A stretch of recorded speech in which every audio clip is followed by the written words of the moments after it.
आज अपन बात कर रहे हैं राजस्थान की झीलों के बारे में। राजस्थान की झीलें सबसे पहले अपन जानने का प्रयास करते हैं कि झील किसे कहते हैं। झील जलीय भाग होता है जो कि चारों ओर स्थल से घिरा रहता है। आप सभी ने द्वीप देखा है, द्वीप के बारे में सुना है। द्वीप जलीय स्थलीय भाग होता है जो चारों ओर जल से घिरा होता है, और उसका बिल्कुल विलोम शब्द है झील। जिस तरह हिंदी में अपन विलोम शब्द सुनते हैं, दिन का रात, रात का दिन, उसी तरह झील और द्वीप आपस में एक दूसरे के विलोम शब्द हैं। झील जो कि जलीय भाग है और चारों ओर घिरा हुआ किससे? स्थल से। ठीक इसी तरह जो द्वीप है वो स्थलीय भाग है और घिरा हुआ किससे है? झील से। तो इस प्रकार ये दोनों आपस में एक दूसरे के ऑपोजिट हो गए। जैसे जो चारों ओर जल से घिरा हुआ है उसे तो अपन ने कह दिया द्वीप, और जो तीन ओर जल से घिरा हुआ है उसे क्या कहेंगे? ऐसा भाग जिसके तीन ओर जल हो उसे कहेंगे अपन प्रायद्वीप, जैसे भारतीय प्रायद्वीप। इसी तरह जो तीन ओर स्थल से घिरा हुआ ऐसा भाग जिसके तीन ओर स्थल ही स्थल हो, एक और पानी हो केवल, ऐसा भाग होता है, उसे अपन कहते हैं खाड़ी। तो ये भी एक दूसरे के क्या हो गए? विलोम शब्द हो गए। झील का अपोजिट द्वीप, द्वीप का अपोजिट झील। इसी तरह प्रायद्वीप का उल्टा खाड़ी, खाड़ी का उल्टा प्रायद्वीप। जो तीन ओर जल से गिरा है उसे अपन ने कहा प्रायद्वीप, और जो तीन ओर स्थल से गिरा है उसे अपन ने कहा खाड़ी, जैसे बंगाल की खाड़ी। जब अपन ने चार ओर की बात कर ली कि चार ओर जल से गिरा हो, तीन ओर जल से गिरा हो, तो अब अपन बात कर रहे हैं कि ऐसा भूभाग, ऐसा स्थल भाग जिसके दो ओर जल हो उसे क्या कहेंगे? जिसके चारों ओर जल हो उसे अपन ने कह दिया द्वीप, जिसके तीन ओर जल हो उसे कह दिया प्रायद्वीप, जिसके दो ओर पानी हो, दो ओर पानी हो, ऐसी स्थलीय भाग को अपन कहते हैं दोआब। और ये जो दोआब है वो ज्यादातर मिलते हैं हमें पंजाब में, जैसे रावी का दोआब, सतलज का दोआब। ऐसे स्थलीय भाग जिसके जो दो नदियों के बीच में पड़ते हैं उन्हें दोआब कहते हैं। इसीलिए पंजाब का नाम बना हुआ है पंजाब, यानी पांच नदियों वाला क्षेत्र। तो इसी प्रकार अपन एक और पानी हो तो उसे कहेंगे किनारा, एक और पानी हो तो किनारा, एक और स्थल है एक और पानी हो, जलीय भाग है, चाहे नदी का किनारा हो समुद्र का किनारा हो। दो और जलीय भाग है तो अपन कह देंगे दोआब, तीन और जलीय भाग है तो कह दिया, तीन और जल है तो कह दिया प्रायद्वीप, और चारों ओर जल है तो कह दिया द्वीप, और चारों ओर स्थल है, बीच में जल है तो कह दिया झील। आज अपन बात कर रहे हैं राजस्थान की प्रमुख झीलों के बारे में। राजस्थान की प्रमुख झीलों में सबसे पहले अपन बात कर रहे हैं खारे पानी की झीलों के बारे में। खारे पानी की झीलें में सबसे पहला सवाल है कि ये झीलें हैं जो खारी क्यों हैं? दो प्रकार की झीलें हैं राजस्थान में, एक तो खारे पानी की झीलें और दूसरी मीठे पानी की झीलें। खारे पानी की झीलों में सवाल सबसे पहला पैदा होता है कि खारे पानी की जो झील है वो खारे पानी की क्यों है, अर्थात उसका जो जल है वो खारा क्यों है। ये जो खारे पानी की झीलें हैं वो ज्यादातर राजस्थान में मिलती है सबसे पहली बात तो, और राजस्थान में भी पूरे राजस्थान में नहीं मिलती है।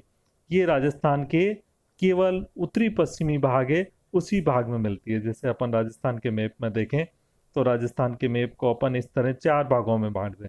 ये पहला भाग कर दिया, ये चार भाग कर दिए। इसका ये वाला जो पोर्शन है ज्यादातर आपको खारे पानी की झीलें यहीं मिलेगी, यहाँ पर भी नहीं मिलेगी, यहाँ पर भी नहीं मिलेगी, और यहाँ पर भी नहीं मिलेगी। ये जो चौथा भाग है जो कि ऊपर उत्तर पश्चिम में है, इसी में खारे पानी की झीलें आपको मिलेगी। अब दूसरा ये सवाल कि ये जो खारे पानी की झीलें हैं ये केवल उत्तरी पश्चिमी भाग में ही क्यों पाई जाती है, राजस्थान के पूर्वी भाग में क्यों नहीं पाई जाती, राजस्थान के दक्षिणी भाग में क्यों नहीं पाई जाती, या महाराष्ट्र में क्यों नहीं पाई जाती, या आपके अधिक पंजाब में क्यों नहीं अधिक पाई जाती, या उत्तर प्रदेश में अधिक क्यों नहीं पाई जाती? केवल राजस्थान और राजस्थान के भी उत्तरी पश्चिमी भाग में जो चौथा भाग अपन ने किया था इसी भाग में ये झीलें क्यों मिलती है? तो इसका उत्तर है कि राजस्थान का ये वाला जो पोर्शन है, ये पोर्शन आप सभी को ध्यान है कि सबसे पहले टेथिस, यहाँ पर जो आज अपन स्थल देख रहे हैं मरुस्थली भाग, इस मरुस्थली भाग के स्थान पर पहले टेथिस सागर था, और सागर था और सागर के ऊपर उठने से ये भाग बना है। तो पहला कारण तो ये हो गया कि ये 33 सागर था, उस 33 सागर के ऊपर उठने से बना है। इस कारण यहाँ की जो भूमि है वो सारी की सारी भूमि लवणीय है। दूसरा एक और कारण है, दूसरा कारण है केशिका क्रिया। क्या काम है? केशिका। केशिका क्रिया क्या होता है? या जिसे अपन कहते हैं कैप्सिलरी। क्या कहते हैं? कैप्सिलरी एक्शन। कैप्सिलरी एक्शन के कारण भी ये स्थल है जो खारा है। कैप्सिलरी एक्शन में जो धरातल का खारा पानी है वो ऊपर आ जाता है, जमीन में जो गहराई पर खारा पानी है वो धीरे धीरे केशिका क्रिया द्वारा क्या करता है? ऊपर आ जाता है। तो राजस्थान की झीलों के खारे होने के दो कारण है, एक तो तैतीस सागर और दूसरा कैप्सिलरी एक्शन। अब बात करें कि राजस्थान में खारे पानी की प्रमुख झीलें कौन कौन सी है। तो राजस्थान में खारे पानी की जो प्रमुख झीलें हैं वो सारी की सारी झीलें ये उत्तर पश्चिम में मिलती है, लेकिन उनमें सबसे जो प्रमुख झील है वो है आपकी सांभर झील। ये जयपुर में है सांभर झील, इसके ये है प्रमुख। सांभर झील की क्या विशेषता है? सांभर झील राजस्थान की सबसे बड़ी खारे पानी की झील है। सबसे पहली विशेषता इसकी कि ये राजस्थान की सबसे बड़ी खारे पानी की झील है। लेकिन अपन राजस्थान की बात करें तो ये सबसे बड़ी है, लेकिन अपन भारत की बात करें तो यह दूसरे नंबर की सबसे बड़ी झील है। भारत की जो सबसे बड़ी झील है वो है चिल्का झील। चिल्का झील जो कि सबसे बड़ी झील है, और ये जो झील है वो दूसरे नंबर की झील है। दूसरी इसकी विशेषता ये है कि ये 8.7% है जो नमक है उसका उत्पादन करती है। साथ ही ये जो इसका जो तल है वो समुद्र तल से भी नीचे है। आपने भौतिक भूगोल पढ़ी, भौतिक भूगोल में नदी का आधार तल पढ़ा। क्या पढ़ा? नदी का आधार तल। नदी के आधार तल में आपने पढ़ा होगा कि नदी अपर्दन करते करते अपने जो तल है उसको जो समुद्र में गिरती है उस समुद्र तल के बराबर कर देती है।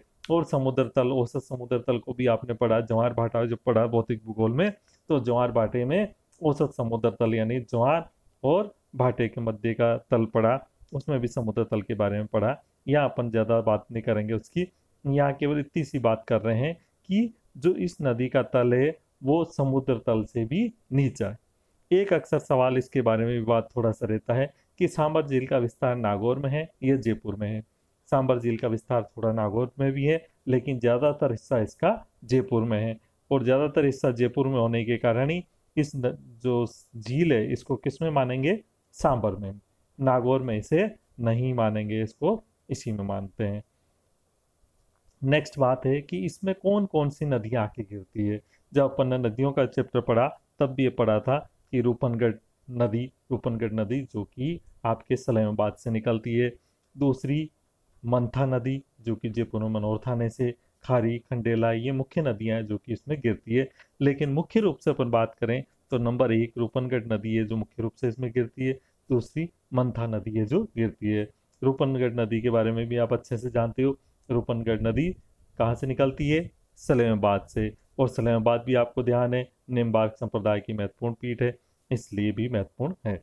तो ये बातें हुई जो महत्वपूर्ण बातें थी, और ये सारी की सारी बातें आपको ध्यान रखनी है सांबर झील के बारे में। तो सांबर झील राजस्थान की सबसे बड़ी झील है।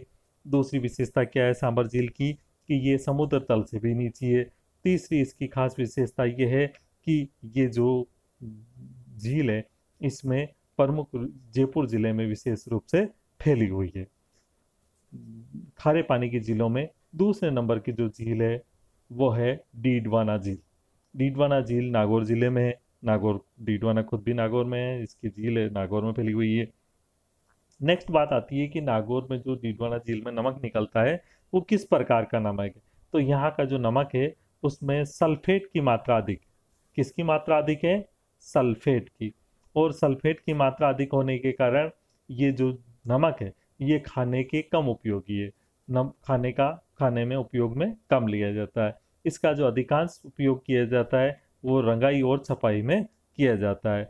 और यह इसी कारण यहाँ सोडियम सल्फेट का कारखाना भी लगा हुआ है। तो डीडवाना का जो नमक है वो खाने की दृष्टि से कम उपयुक्त है। नेक्स्ट अपन बात करते हैं कि बड़ी और कौन सी झील है। तो अपन डीडवाना यानी नागौर जिले में बैठे हैं तो नागौर में ही और यात्रा करते हैं कि ये जो डीडवाना है नागौर में, इस डीडवाना झील के अलावा नागौर में और दो महत्वपूर्ण झीलें हैं जो कि कुचामन है एक, और एक डेगाना है जो कि अपेक्षाकृत कम बड़ी है। नेक्स्ट प्रमुख झीलें जो खारे पानी की झीलें हैं उसमें प्रमुख रूप से नाम आता है पंचभद्रा का। पंचभद्रा, पांच भद्रा मतलब नदियां के बारे में है बात की, इसमें लगभग 5 नदियां गिरती है, इस कारण पंचभद्रा इसका नाम रख दिया गया है। ये जो झील है इसका विस्तार कौन से डिस्ट्रिक्ट में है? इस झील का विस्तार है बाड़मेर में। किस जिले में है? बाड़मेर में। और आपने बाड़मेर को लूनी नदी में भी पढ़ा है, बाड़मेर को, कि बाड़मेर में बालोतरा तक लूनी नदी का पानी मीठा रहता है और बालोतरा के बाद में लूनी नदी का पानी कैसा हो जाता है? खारा हो जाता है। और खास बात, इसकी सबसे खास बात है कि इस जो झील है, इस झील में सोडियम क्लोराइड की मात्रा 98% होती है, जो कि बहुत बड़ी बात है। और आपको ध्यान है कि खाने के नमक में सोडियम क्लोराइड, क्लोरीन की मात्रा जितनी अधिक हो वो उतना ही नमक अच्छा माना जाता है, और इसमें तो 98% है, इसलिए ये खाने का सर्वश्रेष्ठ नमक है। जितनी भी झील, चाहे सांबर झील बहुत बड़ी झील है, लेकिन इसकी बात करो या दूसरी झीलों की अपन बात करें तो भी उनमें सबसे जो प्रमुख है वो आपका यही है कि इसमें जो सोडियम क्लोराइड की मात्रा है वो अधिक है। सांबर झील में इतनी बढ़िया बात नहीं है, डीडोना में नहीं है, दूसरे किसी भी नमक में इतनी अधिक बात नहीं है। सबसे बढ़िया जो नमक माना जाता है वो पंचभद्रा का माना जाता है। एक और इसमें कि सवाल है महत्वपूर्ण, कि यहाँ पर जो खारे पानी नमक बनाने का काम करने वाले लोग हैं वो किस समाज के लोग हैं? तो ये खारवाल जाति होती है, उसके लोग होते हैं जो ज्यादातर नमक बनाने का काम करते हैं। एक वर्ड और आता है मोरली। एक तो शब्द आपने सुना होगा मोर, जो कि राष्ट्रीय पक्षी है। मोर, इस शब्द का नाम है मोरली। मोरली क्या होती है? एक प्रकार के वृक्ष की झाड़ी होती है, और इस वृक्ष से जो नमक है उसको साफ करने का काम किया जाता है। इसलिए ये भी सवाल अक्सर पूछ लिया जाता है कि मोरली क्या है? तो मोरली एक वृक्ष की झाड़ी है जो नमक साफ करने के काम में आती है, विशेष रूप से पंचभद्रा में आती है। खारवाल जाति के लोग होते हैं जो कि इस नमक को साफ करने का काम करते हैं। और इस नमक किस राजस्थान की जिलों में सबसे बढ़िया नमक किसका माना जाता है? तो भी अपन कह देंगे कि जो पंचभद्रा झील है उसका नमक है जो सबसे बढ़िया माना जाता है। और ये पंचभद्रा आपको ध्यान है बाड़मेर में बालोतरा के पास में है। और बालोतरा का भी नाम आपको ध्यान है, क्यों? क्योंकि अपन ने जब लूनी नदी पढ़ी थी तब अपन ने इस नाम को पढ़ा था कि लूनी नदी बालोतरा तक तो रहती है मीठी, और उसके आगे जैसे जैसे आपके तैतीस सागर मरुस्थल की तरफ जाते हैं वैसे वैसे इसमें नमक की मात्रा बढ़ती जाती है। क्यों? क्योंकि यहाँ की जो नदियां हैं वो अपने साथ नमक बहा बहा कर लेके आती है। नमक जो पानी है वाष्प बन के उड़ जाता है, और जो क्यारियां हैं उन क्यारियों में नमक धीरे धीरे जमता जाता है। नेक्स्ट अपन बात करें लूणकरणसर। लूणकरण जो झील है वो बीकानेर में है। बीकानेर का नाम भी आपने पढ़ रखा है। बीकानेर ऐसा जिला है, 2 जिले हैं बीकानेर और चूरू, जहाँ पर कोई नदी नहीं बहती, लेकिन यहाँ पर खारे पानी की झील भी है और मीठे पानी की झील भी है। खारे पानी की तो लूणकरणसर है, और आपने कपिल मुनि का नाम सुना हुआ है।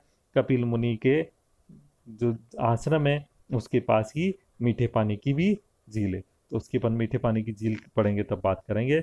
यहाँ अपन बात कर रहे हैं कि बीकानेर में जो खारे पानी की झील है उसका नाम है लूणकरणसर। लूण तो नमक को कहते ही है, और आगे लूण से ही बना हुआ लूणकरणसर। नेक्स्ट है जो खारे पानी की झील है वो है जैसलमेर में। जैसलमेर में कावोद में ये खारे पानी की झील है। नेक्स्ट जो खारे पानी की झील है वो है कोछोर और रेवास, ये दोनों ही झीलें सिक्कर डिस्ट्रिक्ट में है। नेक्स्ट है फलोदी। फलोदी जो कि आपके जोधपुर जिले में है, उसमें भी खारे पानी की महत्वपूर्ण झील है। फलोदी का नाम आपने पूर्व में पढ़ रखा है कि राजस्थान का सबसे शुष्क स्थान कौन सा है, उसमें आपने फलोदी का नाम नहीं सुना तो सुनोगे। इसके बाद है कि एक और शब्द अक्सर काम में आता है यहाँ, कि देवल क्या चीज है? तो देवल, इन जो झीलें हैं यहाँ पे छोटी छोटी कंपनियां जो कि नमक बनाने का काम करती है उनको हम देवल के नाम से जानते हैं। एक और शब्द काम में आ रहा है कि नमक की सबसे बड़ी मंडी कौन सी? बहुत सारी मंडियों के बारे में पढ़ेंगे अपन, जैसे ऊन की सबसे बड़ी मंडी कौन सी है, जैसे बीकानेर ऊन की सबसे बड़ी मंडी है। इसी तरह यहाँ नमक की बात कर रहे हैं अपन, खारे पानी की बात कर रहे हैं, तो खारे पानी में जो सबसे बड़ी नमक की मंडी कौन सी है? तो सबसे बड़ी नमक की मंडी नावा में है। तो ये सारी बातें थी जो अपनी इस झीलों के बारे में थी, जो कि खारे पानी की झीलें थी। और इसमें अपन ने ये पढ़ लिया यहाँ पर कि लूणकरणसर लूणकरणसर कहाँ पर है? बीकानेर में है। कोलायत झील जब अपन मीठे पानी की पढ़ेंगे तब पढ़ेंगे। इसके बाद में फलोदी, फलोदी आप सभी को ध्यान है जोधपुर जिले में है। डीडवाना, डीडवाना आप सभी को ध्यान है नागौर जिले में है। नागौर जिले में डीडवाना भी है, कुचामन भी है, तो डेगाना भी है। इसके बाद में सिक्कर, सिक्कर में ये रेवासा और कछोर है जो कि खारे पानी की झीलें हैं। इसी तरह आपके बाड़मेर की बात करें तो बाड़मेर में पचबदरा है जो कि खारे पानी की झील है। और सबसे बड़ी, सबसे महत्वपूर्ण झील है आपकी सांबर।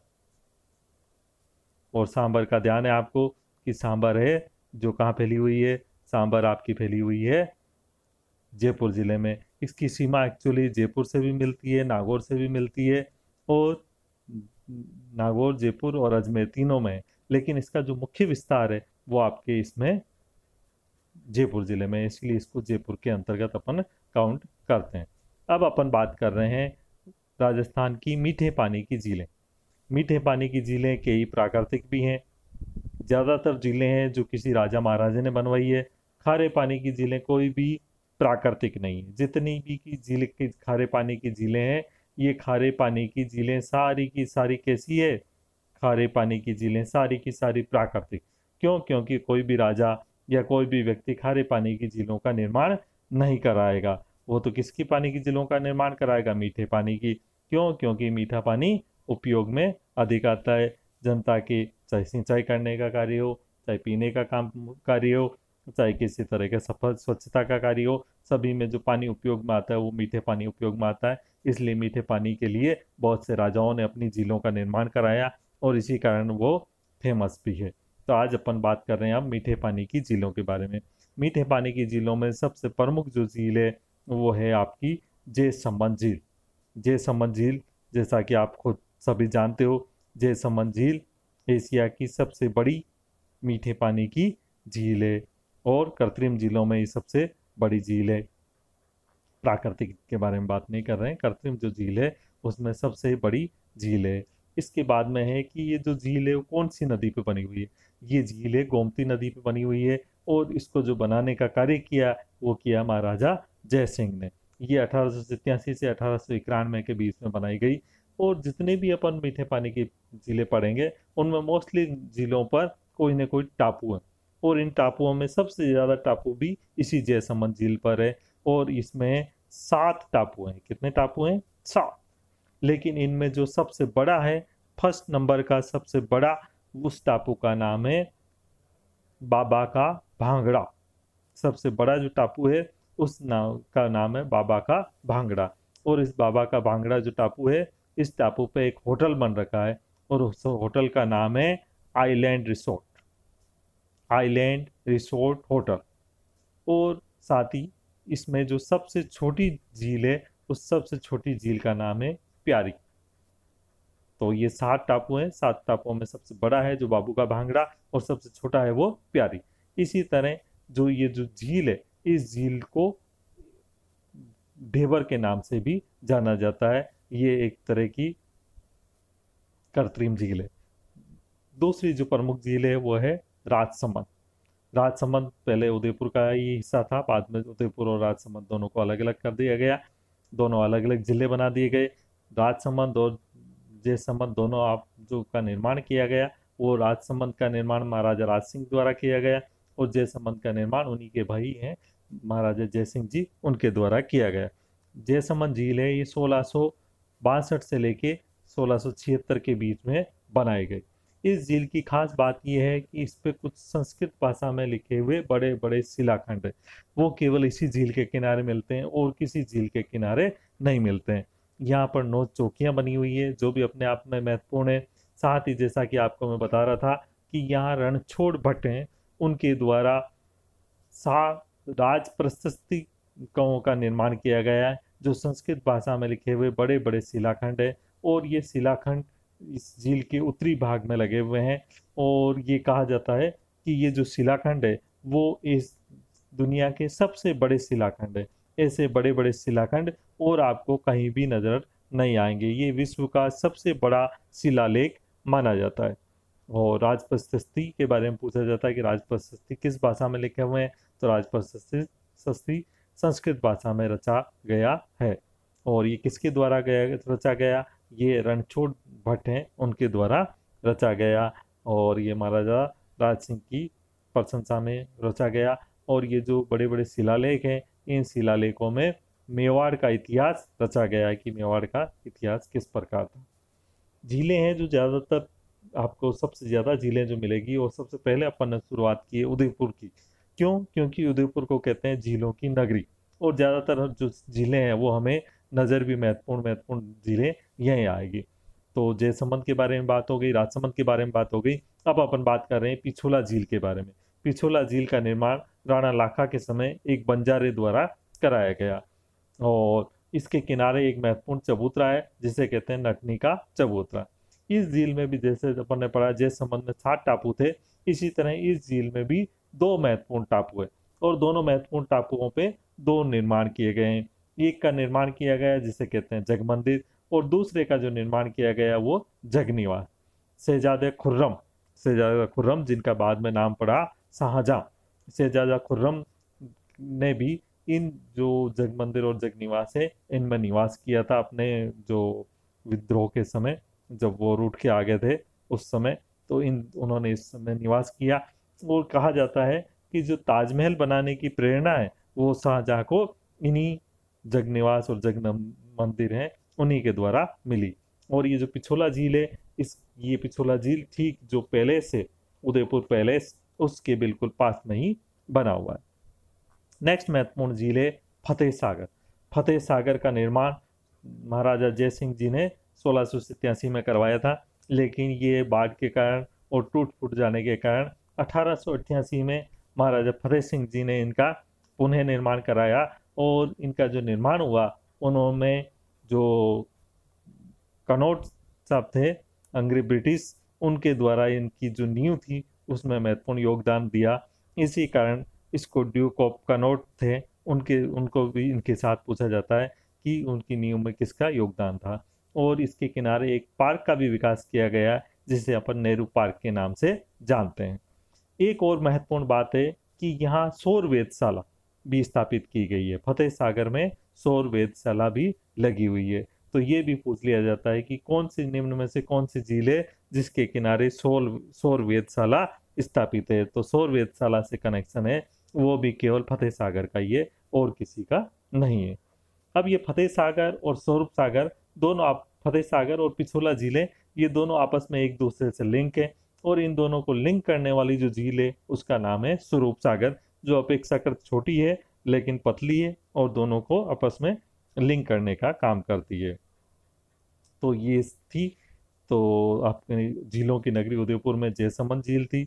राजसमंद को भी कह सकते हैं क्योंकि राजसमंद भी पहले इसी के अंतर्गत था। इसके बाद में पिछोला झील भी आपकी उदयपुर में है, फतेह सागर भी उदयपुर में, स्वरूप सागर भी उदयपुर में। इसके अलावा एक और महत्वपूर्ण झील है जो है उदय सागर, महाराजा उदय सिंह जी ने जिसका निर्माण कराया था। ये उदय सागर है, इसको झीलों के रेफरेंस में कम पूछा जाता है, इसको ज़्यादा पूछा जाता है आयड़ नदी के रेफरेंस में। आयड़ नदी आप सभी को ध्यान है गोगुंदा से निकलती है और गोगुंदा से उद्गम के बाद ये उदयपुर जो शहर है उसके बिल्कुल मध्य में से गुजरती हुई इसी के किनारे आयड़ सभ्यता भी विकसित है। महासतियाँ जो हैं वो भी इसी के किनारे विकसित है। और ये जाके झील गिर जाती है उदय सागर में। उदय सागर से जब ये झील निकलती है तो इसका नाम हो जाता है बेड़च। तो उदय सागर का ज़्यादातर जो क्वेश्चन पूछा जाता है वो इसके हिसाब से पूछा जाता है कि कौन सा झील है जिसके बाद में आयड़ का नाम बेड़च हो जाता है, या आयड़ नदी को बेड़च कहाँ से पुकारा जाता है। नेक्स्ट उदयपुर जो जिला है वो कंप्लीट हो गया। उदयपुर के साथ साथ राजसमंद भी कंप्लीट हो गया। ये उदयपुर जिले की ये महत्वपूर्ण जिले थी जिसके बारे में अपन ने बात कर ली। उदयपुर का बिल्कुल पड़ोसी है जिसका नाम है सिरोही। सिरोही का नाम आपने पहले भी पढ़ रखा है। सिरोही का नाम इसलिए पढ़ रखा है कि अरावली पर्वतमाला की सर्वोच्च शिखर गुरु शिखर भी सिरोही में है। यदि अपन वर्षा की दृष्टि से देखें तो सबसे अधिक वर्षा प्राप्त करने वाला स्थान भी सिरोही में माउंट आबू है। इसी तरह सबसे ऊंची झील है वो भी राजस्थान में कहाँ पर है, माउंट आबू में, और इस झील का नाम है नक्की झील। तो सिरोही जिले में महत्वपूर्ण जो झील है उस झील का नाम है नक्की झील, जो कि राजस्थान की सबसे ऊंची झील है।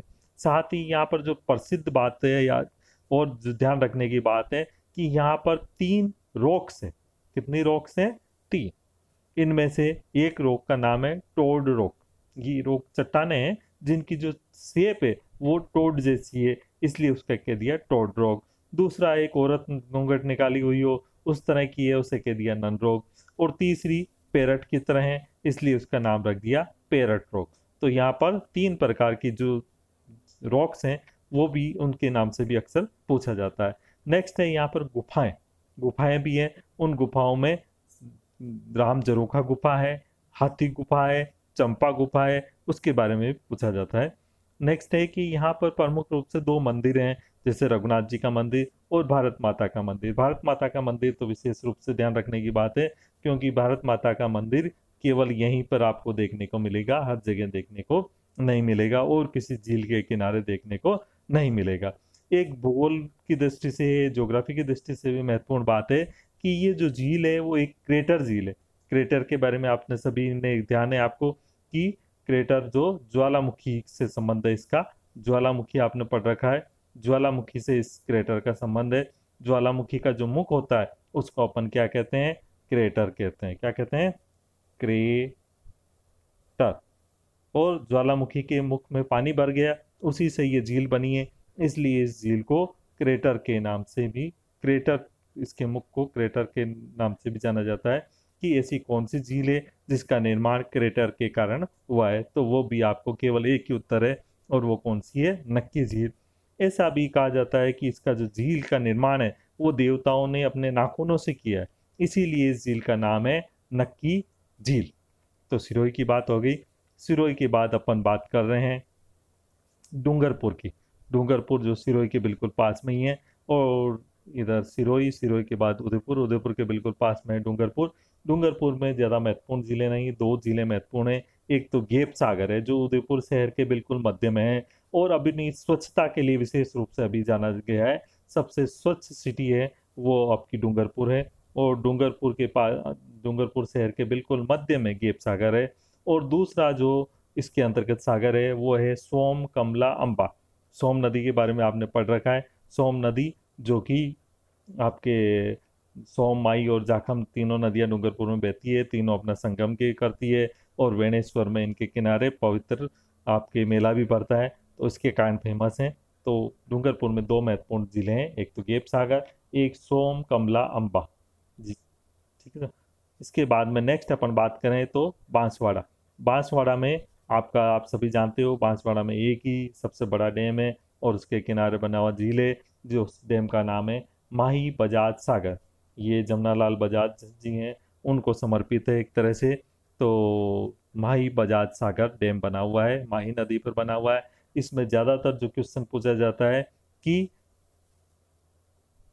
माही नदी के बारे में पूछा जाता है। माही नदी अरावली पर्वत कर्क रेखा है, इस कर्क रेखा को 2 बार काटती है, एक बार और 2 बार। तो कर्क रेखा को लेके भी पूछा जाता है कि कर्क रेखा को कितनी बार काटती है।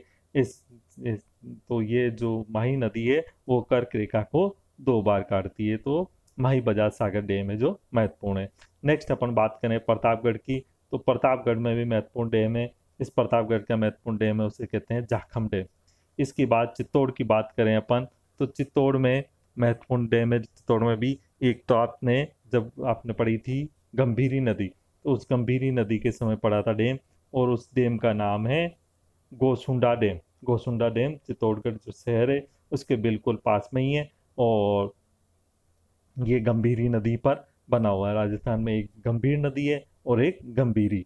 तो अपन अभी बात कर रहे हैं गंभीरी नदी के बारे में, जो कि उस पर बना हुआ बांध है, जो कि गोसुंडा का बांध कहलाता है। इसके बाद दूसरा जो बांध है वो आपका है राणा प्रताप सागर बांध। राणा प्रताप सागर बांध आप सभी को ध्यान है, राणा प्रताप सागर बांध है वो चंबल नदी पर बना हुआ है। चंबल नदी जो कि यहाँ से एंटर करती है, तो उस समय यहाँ पर जो बांध बना हुआ है वो आपका है राणा प्रताप सागर बांध। चंबल नदी अपने बांधों के लिए प्रसिद्ध है। सबसे ज्यादा जो बांध बने हुए हैं वो चंबल नदी पर ही बने हुए हैं। सबसे पहले मंदसौर में बना हुआ गांधी सागर डैम, फिर आपके राणा प्रताप सागर डैम, फिर जवार सागर डैम, फिर कोटा बैराज। इस तरह ये डैम के लिए अपनी नदी, ये जो है चंबल नदी, वो फेमस है। तो चित्तौड़ की बात हो गई। चित्तौड़ के बाद अपन चलते हैं आगे की यात्रा के लिए कोटा। कोटा में भी आप सभी को ध्यान है चंबल नदी है अपनी, उस चंबल नदी पर बना हुआ बांध है और उसका नाम है ज्वार सागर। और इसी के बाद आगे और है जिसका नाम है कोटा बैराज। कोटा के बाद अपन बात कर रहे हैं बिल्कुल कोटा से जुड़ा हुआ जिला जिसका नाम है बूंदी। बूंदी आप सभी को ध्यान है, बूंदी भी महत्वपूर्ण है। और बूंदी के ये यहीं से आपके नदी निकलती है जिसका नाम है चंबल नदी। और इस चंबल नदी निकलती है। और यहाँ पर जो प्रमुख रूप से बना हुआ झीलें हैं वो एक तो है नौलखा झील और एक है जेत सागर। नौलखा आपको ध्यान रखना है नौलखा शब्द के बारे में। एक तो नौलखा शब्द है और एक नौलखा दरवाजा है। दो शब्द काम में ले रहा हूं मैं, एक तो नौलखा और एक, दो शब्द काम में ले रहा हूं। एक तो मैं शब्द काम में ले रहा हूं नौलखा, नौ नौलखा, नौलखा और एक शब्द है नौलखा, नौ लखा, नौलखा दरवाजा है। और नौलखा दरवाजा कहाँ है आप सभी को ध्यान है, नौलखा दरवाजा है आपके रणथंभौर में। तो इस चीज़ का ध्यान रखना है कि नौलखा शब्द है या नौलखा। नौलखा की बात करें तब बात आएगी इसकी झील के बारे में, और नौलखा दरवाजा है तब आएगी आपके बात। हाँ तो अपन बात कर रहे थे बूंदी के बारे में। बूंदी में ये आपके दो झीलें हैं। इसके बाद अपन बात कर रहे हैं करौली की। किसकी बात कर रहे हैं, करौली की। करौली में आप सभी को ध्यान है अभी अपन ने थोड़ी देर पहले बात की कि राजस्थान में दो नदियां, एक तो गंभीर और एक है गंभीरी। गंभीर जो नदी है उसकी सहायक नदी है पांचना। गंभीर नदी आपने सबने पढ़ी, इतिहास में पढ़ा आपने, खानवा का युद्ध, खानवा का जो युद्ध लड़ा गया था गंभीरी के मैदान में ही लड़ा गया था। और इस करौली में जो गंभीरी है उसकी सहायक नदी है पांचना। उस पांचना नदी पर बांध बना हुआ है जिसे कहते हैं पांचना बांध। और ये इसलिए फेमस है क्योंकि ये राजस्थान का मिट्टी से बना हुआ सबसे बड़ा बांध है, फर्स्ट नंबर का बांध है मिट्टी से बना हुआ राजस्थान का। इसलिए भी ये बांध फेमस है पांचना नदी पर। गंभीरी की सहायक पांचना नदी, उस पर बांध बना हुआ है जिसका नाम है पांचना बांध, जो कि राजस्थान का मिट्टी से बना हुआ सबसे बड़ा बांध है। और इस गंभीरी नदी में युद्ध के लिए भी जाना जाता है कि खानवा का जो युद्ध हुआ था वो खानवा का युद्ध इसी के किनारे, इसी के जो मैदान है उस मैदान में हुआ था। इसके बाद में अपन अलवर, महत्वपूर्ण झील है जो अलवर में झील है, और इस अलवर की झील का नाम है सीली सेठ। इस सीली सेठ जो झील है अलवर की, उसके किनारे महाराणा विनेश सिंह जी ने एक पैलेस बनवाया अपनी रानी की याद में, और इसीलिए इस झील को भी अधिक जाना जाता है। ज़्यादातर क्वेश्चन सीधा सिंपल क्वेश्चन पूछा जाता है कि सीली सेठ झील कहाँ है, तो सीली सेठ झील है जो अलवर में है। और अलवर वैसे ज़्यादा जो फेमस है वो अपने टाइगर प्रोजेक्ट के लिए है। आप सभी को ध्यान है टाइगर प्रोजेक्ट में सबसे पहले नंबर का प्रोजेक्ट है रणथंभौर, और सेकेंड नंबर का टाइगर प्रोजेक्ट है वो आपके अलवर में है। थर्ड नंबर का जो टाइगर प्रोजेक्ट है वो आप सभी को ध्यान है इधर मुकुंदरा हिल्स में है। तो जो अलवर की बात है वो टाइगर प्रोजेक्ट के लिए भी की जाती है और सीली सेठ झील के लिए भी की जाती है। अब अलवर के पास में ही आपके पास में बात करें अपन तो आ जाता नीचे इधर आपके जयपुर। जयपुर में आप सभी को ध्यान है फेमस झील है, खारे पानी की झील में पढ़ लिया अपन ने, सांबर झील है। इसके अलावा मीठे पानी की झील भी है। मीठे पानी की जो झील है वो है जामवा रामगढ़ डैम से, जामवा रामगढ़ डैम के पास। जामवा रामगढ़ डैम है जो आप सभी को ध्यान है कि नदी पर बना हुआ है जिसका नाम है बाणगंगा। और जयपुर के बाद अपन बात कर रहे हैं इधर अजमेर की। तो अजमेर भी अपनी झीलों के लिए बहुत ही फेमस है। अजमेर की झीलों में अजमेर तो दरगाह शरीफ के लिए भी जाना जाता है और अजमेर पुष्कर के लिए भी जाना जाता है। अपन सबसे पहले बात कर रहे हैं अजमेर की झीलों में आना सागर झील के बारे में। आना सागर झील का निर्माण ज्ञान द्वारा किया गया था। अर्णोराज कौन थे, आप सभी ने पृथ्वीराज चौहान का नाम सुन रखा है। पृथ्वीराज चौहान के दादाजी का नाम था अर्णोराज, उनके द्वारा इसका झील का निर्माण किया गया। और अजमेर जिले में, आप अजमेर शहर में आप सभी को ध्यान है कि ख्वाजा साहब की दरगाह भी है ख्वाजा मोइनुद्दीन चिश्ती की, और इसी कारण अजमेर को अजमेर शरीफ भी कहा जाता है। इस जो झील है आना सागर झील, इस आना सागर झील के किनारे जो बादशाह जहांगीर है उन्होंने एक बगीचे का निर्माण किया, उद्यान का निर्माण कराया, और उस उद्यान का नाम रखा उन्होंने दौलत बाग, जिसका बाद में सुभाष उद्यान भी नाम कर दिया गया। तो इस दौलत बाग का निर्माण उन्होंने यहाँ पर करवाया। उसके बाद शाहजहाँ आए, और शाहजहाँ ने इसकी जो पाल थी आना सागर की, उस पाल पर सुंदर मार्बल से नक्काशी करवा के दरी निर्माण किया, जिसका नाम है बारादरी। तो बारादरी कहाँ स्थित है? बारादरी भी अजमेर जिले में ही स्थित है, और अजमेर जिले में आना सागर की पाल पर स्थित है। इसके बाद आना सागर, इसमें जो पानी आता है वो पानी सारा आता है आपके नागपाड़ का। नागपाड़ का नाम आपने सुन रखा है। लूनी नदी का उद्गम कहाँ से होता है? नागपाड़ से होता है। नागपाड़ कहाँ है? अजमेर और पुष्कर के बीच की जो पहाड़ियाँ हैं उसे हम नागपाड़ के नाम से जानते हैं। फिर अपन बात कर रहे हैं अजमेर में ही एक और है जिसका नाम है फाय सागर। फाय सागर ब्रिटिश इंजीनियर थे फोय, उस ब्रिटिश इंजीनियर फोय के नाम पर इसका नाम रखा गया है फोय सागर। और ये अकाल रात कार्य में मांडी नदी है उस पर इसका निर्माण किया गया, और इसका पानी जो ओवरफ्लो होता है तो आना सागर में हो जाता है, और आना सागर ओवरफ्लो होता है तो भावटा बुधवाड़ा होते हुए गोविंदगढ़ तक पहुंचता है, और गोविंदगढ़ के पास सरस्वती नदी आती है उसमें मिल जाता है। उसके बाद इस नदी का नाम होता है लूनी नदी। नेक्स्ट जो नदी का नाम है उसका नाम है, झील का नाम है पुष्कर। पुष्कर बहुत ही धार्मिक नगरी है, और पुष्कर सब तीर्थों का राजा है, इसीलिए इसे कहा जाता है तीर्थराज। और यहाँ पर जो नदी बहती है उसका नाम है सरस्वती नदी। और पुष्कर को ज़्यादातर जो जाना जाता है वो जाना जाता है यहाँ के मेले के लिए।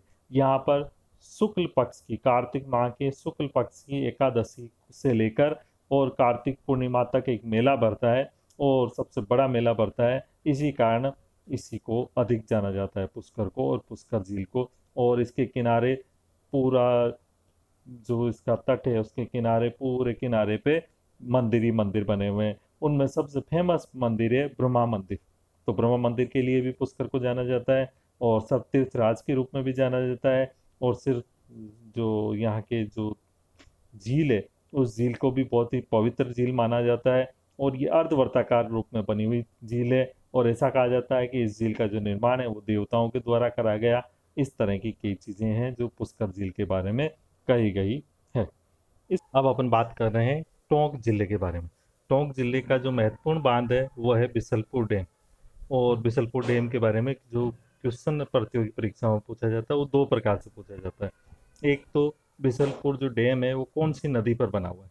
दूसरा, बिसलपुर डैम है उससे किन किन शहरों को पानी की सप्लाई की जाती है। तो किस नदी पे बना हुआ है ये आप सभी जानते हैं कि बिसलपुर जो डैम है वो बनास नदी पर बना हुआ है। दूसरा कि इसको किस किस किन किन शहरों को इसकी जल आपूर्ति की जाती है। तो इस बिसलपुर डैम से इधर जयपुर को भी जल आपूर्ति की जाती है, इधर अजमेर को भी जल आपूर्ति की जाती है, और अजमेर के तो लगभग जो प्रमुख शहर हैं उन सभी को इसके द्वारा जल आपूर्ति की जाती है। जैसे अजमेर शहर, केकड़ी, सरवाड़, किशनगढ़, ब्यावर इत्यादि, और इनके बीच में जो गांव पड़ते हैं उन सभी को भी इसके द्वारा जल आपूर्ति की जाती है। राजसमंद के बारे में अपन राजसमंद झील के बारे में कर सकें। अब अपन बात कर रहे हैं पाली। पाली में भी महत्वपूर्ण झील है, और पाली में जो झील है उसका आप सभी नाम जानते हो क्योंकि अपन ने जवाई नदी पढ़ी थी, तब पढ़ा था कि जो जवाई नदी है उस जवाई नदी में सुमेरपुर पे एक जो बांध बना हुआ है, और उसका उसी कारण इसका नाम अधिक फेमस है, और इसे मारवाड़ का अमृत सरोवर भी कहा गया है। जो बांध है जवाई नदी पर, जवाई डैम, इस जवाई डैम को मारवाड़ का अमृत सरोवर क्यों? क्योंकि आप सभी जानते हैं मरुस्थलीय हिस्से में है ये, और मरुस्थल में जल की क्या महत्ता है आप सभी जानते हैं। इसी कारण इसको कहा गया अमृत सरोवर। यहाँ जल सरोवर नहीं है, ये एक तरह से अमृत का सरोवर है। तो पाली जिले की बात हो गई। इसके बाद में अपन अब चलते हैं पाली के बाद से ही जोधपुर। जोधपुर में भी आप सभी को ध्यान है कि बहुत ही फेमस झीलें हैं। जोधपुर में खारे पानी की झीलें भी है, मीठे पानी की झील। खारे पानी की झील के बारे में अपन बात कर चुके हैं। जोधपुर में जो खारे पानी की झील है इसमें है फलौदी झील, जो कि राजस्थान का शुष्क स्थान है। इसके बाद में मीठे पानी की यहाँ पर झीलों की बात करें तो यहाँ पर मीठे पानी की झील है बालसमंद। बालसमंद झील है, इसको परथियार शासक थे बालक राव, उन बालक राव के द्वारा निर्माण किया गया था, इसी कारण इसको नाम रखा गया बालसमंद। इसके बाद में यहाँ जोधपुर में एक और झील है फेमस, जिसका नाम है कायलाना, जिससे जोधपुर शहर को पेयजल सप्लाई भी होता है। इसी तरह इस नदी पर आप सभी को ध्यान है, इस नदी के सहारे अजमेर से निकलती लूनी नदी, और इसके बाद में ये थोड़ी सी नागौर में जाती है, और उसके बाद में पाली, और पाली से ये लूनी नदी जोधपुर में आती है, जोधपुर से बाड़मेर पहुंचती है, और बाड़मेर से फिर आगे जाती है। तो इस लूनी नदी के किनारे भी एक डैम बना हुआ है, और उस डैम का नाम है पिछियाक डैम। तो ये भी यहाँ की फेमस डैम है। जोधपुर के बाद में अपन अब बात कर रहे हैं बीकानेर की। बीकानेर में आप सभी ने अपन ने थोड़ी देर पहले ही पढ़ी थी, बीकानेर की जो फेमस झील थी उसका नाम है लूणकरणसर। वो लूणकरणसर खारे पानी की झील थी। अब अपन बात कर रहे हैं यहाँ की मीठे पानी की झील। यहाँ की जो मीठे पानी की झील है जिसका नाम है कोलायत। और कोलायत जो आप सभी को ध्यान है, कोलायत जो ज़्यादा प्रसिद्ध है वो झील के कारण से ज़्यादा महत्वपूर्ण है, यहाँ पर बने हुए आश्रम के कारण। और यहाँ पर जो आश्रम बना हुआ है उसका नाम है कपिल मुनि का आश्रम।